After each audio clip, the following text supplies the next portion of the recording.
राधे राधे महाराज जी, आपके चरणों में कोटि कोटि प्रणाम। महाराज जी, वैवाहिक जीवन में ब्रह्मचर्य के क्या नियम है? संतान प्राप्ति के सिवा भोग पाप है जैसा सुना है, परंतु धर्म पत्नी नियम पालन में साथ ना दे। महाभारत ग्रंथ में, शास्त्र में जो जिनका पाणी ग्रहण संस्कार हो गया है, जब पत्नी मासिक धर्म से युक्त होकर 7 दिन बाद पवित्र हो जाए, फिर पवित्र तिथियों का त्याग करते हैं, जैसे एकादशी है या पूर्णिमा है या भगवत जन्मोत्सव है, राधाष्टमी, कृष्ण जन्माष्टमी, रामनवमी, नौ दुर्गा आदि, इन पवित्र तिथियों का त्याग करते हुए महीने में एक बार, ऐसा शास्त्र सुन। पर उसे हम इसलिए व्यक्त नहीं करते कि जितना अधिक दोनों मिलकर संयम कर सको अच्छा है, पर यदि नहीं संयम तो एक बार का लिखा है कि जब तक मासिक धर्म से युक्त माताएं बहनें रहती तब तक स्पर्श भी न करे, मतलब उस भावना से, और जब पवित्र हो जाए तो एक बार के लिए, ऐसा शास्त्र में वर्णन है, तो वो पवित्र रहेंगे और उस शरीर स्वास्थ्य भी ठीक रहेगा और संतान उत्पत्ति के लिए भी मंगल में माना गया। अब जैसे संतान हो गई है और हमारी वासना अभी शांत नहीं हुई है, तो ऐसा अन्य की तरफ न देखे, धर्म से चले, तो इसमें कुछ सुख है नहीं, ऐसा अनुभव हो जाएगा। बहुत देखे, हम तो बिना पढ़े लिखे गांव के लोगों को देखा है कि 1-2 संतानें हो गई तो घर के बाहर लेटने लगे परिवार से, क्योंकि वास्तविक इसमें सुख नहीं है। हमारा जो मन है जिस सुख की चाह कर रहा है, आप खुद देखो, गृहस्थ हो आप लोग, आपको हर बार एक नई तृष्णा जगती है, एक नया चाव भोगने का होता है, वो चिंतन के कारण। ऐसे इस शरीर से नहीं तो इस शरीर से, इस प्रक्रिया से तो नहीं इस प्रक्रिया, और उन प्रक्रियाओं को, उन शरीरों को भोगता है, पर फिर भी एक नई तृष्णा, मतलब सुख नहीं मिला। नहीं तो ऐसा ना जैसे हम प्यासे, पानी मिल जाए तो हाँ भाई तृप्ति हो गई, जैसे केवट जी कह रहे हैं, अब कछुनाथ न चाहिए मोरे। तो हमारा जो मन सुख मांग रहा है, वास्तविक वो सुख निरंतर वाला मांग रहा है, जिसमें दुख का लेश न हो और आनंद ही आनंद हो। अब हमारा ज्ञान के कारण चिंतन बदल गया, हम देहाभिमान भाव से हो गए कि मैं पुरुष हूं। अब हमारी मांग 5 ज्ञानेंद्रियों और मन के सहित, मना कष्टान इंद्रियाणि प्रकृति स्थान कर सती, अब वो प्रकृति से सुख चाहने लगा।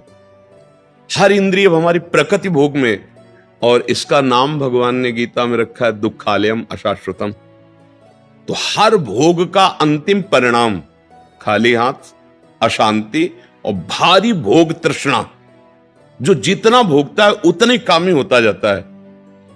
जैसे आग में घी डालते रहो तो बढ़ेगी ना, ऐसे भोग तृष्णा है।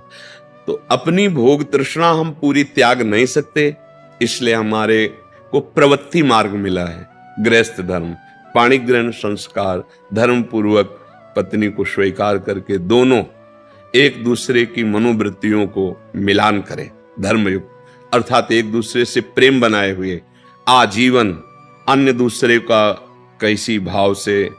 तो जितना अधर्माचरण होगा उतनी वासना बढ़ती चली जाएगी, और जितना धर्माचरण होगा तो धर्म के प्रभाव से वासना शांत होती चली जाएगी। तो इसीलिए व्रत नियम लगा दिया गया कि आपने जो पाणी ग्रहण किया है बस उसमें, और उसमें भी 1 महीने में एक बार, जो हमने शास्त्रों में पढ़ा कि मासिक धर्म के 7 दिन, 7-8 दिन तक बिल्कुल नहीं, और जब वो पवित्र हो जाए तब फिर ऐसा करें। ऐसा अभी परसों ही वो चीजें हम सुनाते इसलिए नहीं है कि भ्रष्टाचार बढ़ा हुआ, कौन धर्म की बात मानेगा। गर्लफ्रेंड, बॉयफ्रेंड, आज ब्रेकअप दूसरे के साथ, फिर कल उससे, ये क्या है? ये क्या है? ये संस्कार है हमारी नई पीढ़ी के। इस पर इसलिए हमारा हृदय जल जाता है। आप लोग क्या कर रहे हो अपने जीवन के साथ? खिलवाड़ कर रहे हो। जब तुम ऐसे हो फिर पाणी ग्रहण करोगे तो तुम्हें प्रीति होगी अपने पति से, तुम्हें प्रीति होगी अपनी पत्नी से, तुम्हारा भाव बनेगा? बिल्कुल नहीं बनेगा। पूरी गृहस्थी चौपट, पूरा हमारा जीवन चौपट हो जाएगा। नई नई चाट लग गई है। हम कई बार उदाहरण में दिया है कि यदि आपका होटलों में खाने का अभ्यास बन गया ना, तो घर की रसोई अच्छी नहीं लगेगी। ध्यान रखना, अगर एक पत्नी से चलोगे व्रत लेकर धर्म से, एक सीमा, और धर्म की पूर्ति के लिए संतान उत्पत्ति क्रिया, और बाद में निवृत्त होकर भगवान को प्राप्त करना। अगर आप व्यभिचार करेंगे तो इतनी आसक्ति बढ़ जाएगी, आप लोगों को क्या बताना है। अवस्थाएं हो रही, पर मन की दशा को देखो क्या है। पैसा है तो आप पैसे के बल से कौन सा विचार कर रहे हैं, आप देख लो ना, अपने जीवन को देख लो। हमें क्या बताने की जरूरत है, क्योंकि हम तो शास्त्र के इशारे को देखते हैं कि अगर मन भगवान में नहीं लगा तो तुम चाहे 90 वर्ष के हो, वही मन मांगेगा जो जीवन भर मांगा है। तुम्हारी वासना तुम्हें जलाएगी, भ्रष्ट करेगी, नीचे गिराएगी। इसलिए भाई अब हमारा तो इस विषय में बोलने की हिम्मत ही नहीं रह गई है। हिम्मत तो तब हो ना जब आपके आचरण पवित्र हो। 20-25 तक पहुंचते पहुंचते आपने अपना सर्वनाश कर दिया अन्य क्रियाओं से, अन्य वासनाओं से। कैसे बताए, कैसे बताए, कैसे तुम पवित्र होगे, कैसे तुम्हारा जीवन पवित्र, कैसे गृहस्थ धर्म तुम्हारा वो अपनी तरफ, आप अपनी तरफ, ये गृहस्थी है। अरे दोनों एक, चाहे दुख आवे चाहे सुख आवे, बाहु से बाहु मिला करके आगे बढ़ते हुए धर्म पूर्वक, तो संतानें पवित्र उत्पन्न होंगी, समाज में आप सुख वर्धन करने वाले बनेंगे। नहीं आपस में एक दूसरे से विरोध होगा और फिर तो बच्चा समय तो ऐसा आ रहा है कि अब धर्म ग्रंथों में जो लिखा हुआ, वो लिखा हुआ ही केवल है।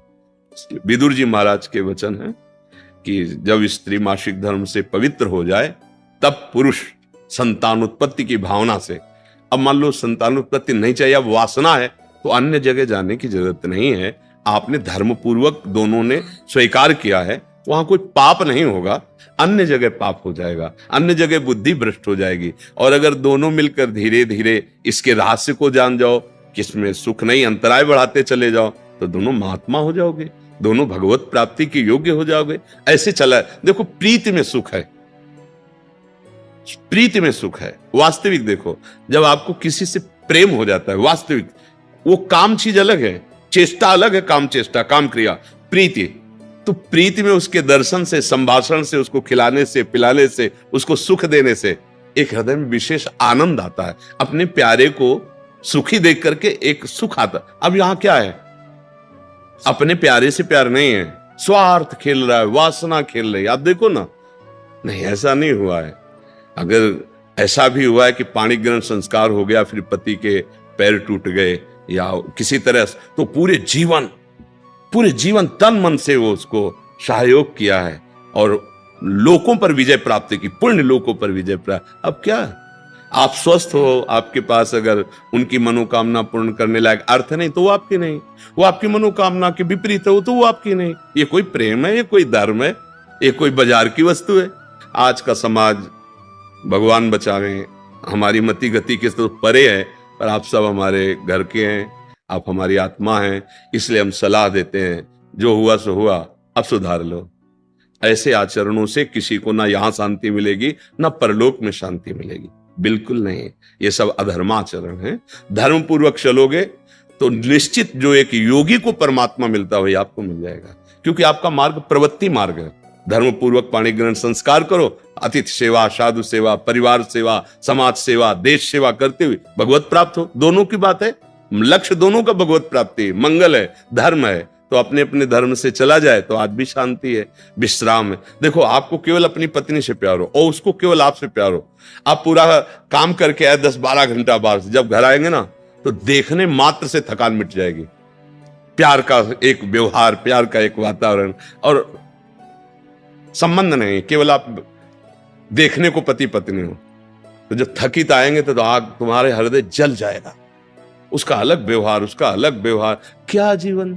अब सोचो प्रवृत्ति स्वीकार किया तो क्या जीवन। अब वो कैसे स्वीकार करे आपको, या आप उसे कैसे स्वीकार करें। आपके पास पैसा है, दसियों लोगों से आपका व्यवहार है, अब मानसिकताएं बदल रही हैं बहुत बहुत।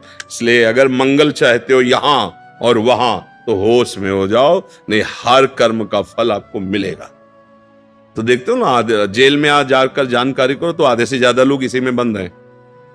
तो जब यहाँ की जेल कानून, तो आपको परमार्थ का जो अध्यात्म का है जो निर्णय है वो तो दंड मिलेगा ही। ऐसा नहीं है कि जो मनावे सो कर लो। इसलिए धर्म से चलो, नाम जप करो, पवित्र भोजन पाओ। और ये जरूर ध्यान रखो, अगर आप अपने माता पिता की सेवा नहीं की, जो घर में वयोवृद्ध जन है, जो अब वास्तविक उनको आपकी जरूरत है, तो आप कितना भी धन कमा लो कभी शांति प्राप्त नहीं कर सकते। जिसने अपने माता पिता को वृद्धावस्था में दुत्कार दिया, उनकी सेवा नहीं की, कोई भी हो, कहीं भी हो, उनकी जो पोषण वृत्ति तुम्हारे प्रति वो तो कभी साथ देगी नहीं। चाहे जितना वो कष्ट में, वो यही चाहेंगे मेरे बच्चा और बहू सुखी रहें, लेकिन सिस्टम जो विधान है वो आपको चैन नहीं लेने देगा। आपके बच्चों के ऐसे आचरण आगे होंगे कि आप जिंदा जलोगे हृदय में देख देख कर और अशांत रहोगे। बहुत धर्म से चलो, माता पिता साक्षात भगवान है। कैसा प्यार दिया है यार, मेहनत करके एक एक पैसा जोड़कर ट्यूशन पढ़ाया, पढ़ा लिखा, अब नौकरी मिल गई, और वो जो पूरा जीवन आपके लिए, अब वो आपको खटकने लगे हैं। नहीं, नया ब्याह किया, देश विदेश घूम रहे हो, उनको पानी की जरूरत है, खवाने पियाने की जरूरत, छोड़, कभी शांति नहीं मिलेगी। माता पिता की सेवा, हाँ धन कमाओ, खूब कमाओ, पढ़े लिखे हो, धर्म पूर्वक, पर नियम ले लो। अगर ब्याह ना हो तो ब्रह्मचर्य रहो, किसी को स्वीकार करो। भोग वासना है तो ब्याह स्वीकार करो, और जिसको स्वीकार करो, फिर अगर वो विपरीत भावना से निकल जाती है तो राधा राधा राधा तेरा मार्ग लग, मतलब मेरे भाग्य में विषय सुख नहीं है, अब मैं निश्चिंत होकर अपने माता पिता की सेवा करूंगा, जैसे भी बनेगा जीवन निर्वाह करूंगा, असत आचरण नहीं करूंगा। अगर फिर कहीं संयोग बन जाता है तो फिर उसे धर्म से स्वीकार कर लो। चलो कलयुग है, फिर स्वीकार, अधर्म आचरण नहीं, व्यभिचार फिर भी नहीं, क्योंकि वो तुम्हारी दुर्गति कर देगा। व्यभिचारी को कभी शुभ गति नहीं होती। और आज शौक है इस बात का, ये नरक की सर्टिफिकेट है। भगवान बोले काम क्रोध लोभ ये नरक की सर्टिफिकेट है। अगर अधर्म पूर्वक इनका भोग करोगे, जैसे आप अपनी पत्नी से, तो ये धर्म है। अगर अधर्म पूर्वक आप पत्नी से भी अपने अधर्म पूर्वक राक्षसी भाव में आ जाएं, तो आप दंड के अधिकारी, यहां भी नहीं अधिकारी, वो जाके शिकायत करे तो आप ये कानून दंड देगा ना। पत्नी है पर आपने राक्षसी प्रवृत्ति का अगर प्रयोग किया तो यहां भी दंड है, तो आप भागवतिक दंड से कैसे बच जाएंगे? बहुत सावधानी से। काम क्रोध मद लोभ सब नाथ नरक के पंथ, ये पैसे के बल से, प्रभाव के बल से व्यभिचार प्रवृत्तियों में उतरना मानो नरक की सर्टिफिकेट। तुम्हारे कर्म तुम्हारे ऊपर लागू हो जाएंगे। आप भले सुधर गए हो, पर वो जो बोया है उसको काटना पड़ेगा। अवश्य में भोक्तव्यम। इसलिए भाई बहुत होश से, भगवान की कृपा है कि हम आप मिलकर धर्म शास्त्र की वार्ता कथन श्रवण कर रहे हैं, तो इसको व्यर्थ न जाने दें। अभी तक जो भूल हुई, अब आगे हम संभाल लें। अगर आगे संभाल लेंगे ना, तो सड़ा गोदाम पीछे करके नया माल लगा दो, वो खत्म हो जाएगा। ये नया है, मंगल कर देगा। हमारा जो गलत आचरण वो हमें बख्शेगा नहीं। अगर भजन नहीं किया, सत आचरण में नहीं चले, माता पिता का दुलार जो हमें मिला उसका हम परोपकार, हम कृतज्ञता, उनको वैसे ही दुलार करें। अब वृद्धावस्था आ रही है, हम इसलिए बोल रहे हैं कि बहुत से उदाहरण हमारे सामने हैं। अब वो शौच चारपाई में ही कर रहे हैं, कोई उठा, नौकर थोड़ी करेगा। नौकर तो क्या बर्ताव करता है, आपको जैसे आपको दुलार उन्होंने किया था, अब अवसर आया है, आप दुलार कर लो, निश्चित मंगल हो जाएगा। दिन रात राधा कृष्ण की भक्ति में डूबना चाहता हूँ, परंतु पत्नी भगवान को मानती तो है पर संसार से बहुत ज्यादा मोह है। ज्यादा भक्ति करने की कोशिश करता हूँ तो बोलती है शादी ही क्यों की थी। कृपया करके मार्गदर्शन करें कि इस माया से बच आपका सकूं। स्वांग करना कमजोर है, पत्नी का दोष नहीं, आपका दोष है। जो नाटक मंच पे नाटक मिले उसे अच्छी तरह निभाया जाता है, तभी नाम मिलता है। क्या अभिनेता है यार, क्या अभिनय किया। कहा जाता है ना, अभिनय, तुम्हें अभिनय मिला है पति का, तुम अपने पति के अभिनय से कमजोर मत बनो। भक्ति हृदय का विषय है, अभिनय तुम्हें जो इस रंगमंच पर मिला है संसार के, हाँ अब मिला है तुम्हें गृहस्थी का अभिनय करोगे, बाबा जी को तो पिटोगे तो है ही है, फिर परेशान हो जाओगे। हृदय में भक्ति का रंग चढ़ाओ, बाहर से वैसे ही रहो जैसे साधारण रहते हैं। अब बाहर से माला मत डालो, बाहर से मत दिखाओ कि मैं बहुत भक्त हूं, नहीं तो परेशानी तो आ ही जाएगी। सबको लगना चाहिए साधारण आदमी हो, अंदर से राधा राधा राधा, अंदर से मस्ती में हो। भक्ति अंदर का विषय। अच्छा गृहस्थी स्वीकार ना किए होते तो बाहर की जैसे, लेकिन जो स्वांग मिले वैसे ही चलना चाहिए। जब आपने गृहस्थी कहा तो फिर वैसे ही चलो, नाम जप करो, भगवान की भक्ति करो और पत्नी को प्यार दो, क्योंकि उसने तुम्हारा पाणी ग्रहण किया है। तुम भगवान को पकड़ो अंदर से और अपना हाथ पकड़ के ले चलो, तो तुम्हारा भी कल्याण, उसका भी कल्याण। या हमें तुमसे मतलब नहीं है तो पिटोगे, कैसे पिटोगे? छोड़ के तुम देख लो, अगर काम ना सताए तो बताना। उसका हृदय जलेगा तो तुम्हारी भक्ति चौपट हो जाएगी। करके देख लो तुम, क्योंकि तुमने हाथ मिलाया, पाणी ग्रहण किया है। ये खिलवाड़ का मार्ग नहीं है।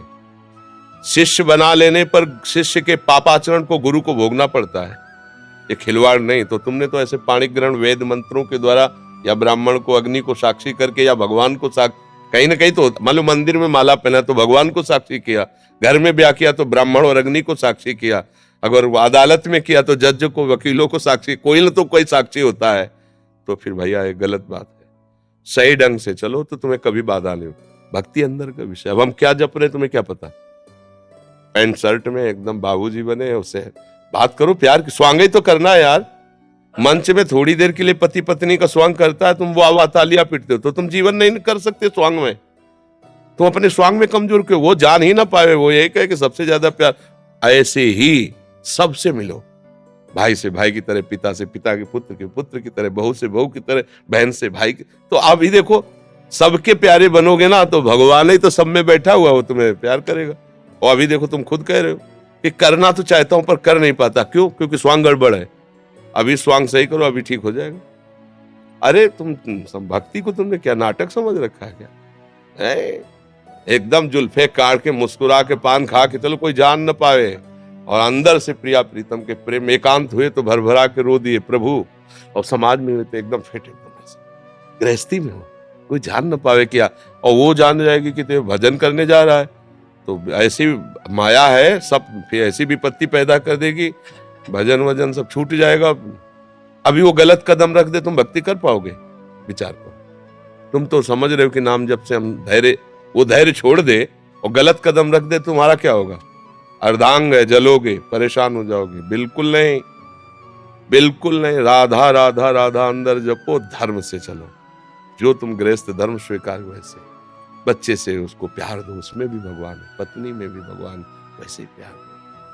अपने सुख लेने की भावना तुम्हें जलाती है, सुख देने की भावना कर लो तो सब में भगवान, सबका आशीर्वाद चाहिए। पत्नी का भी आशीर्वाद चाहिए भक्ति के लिए।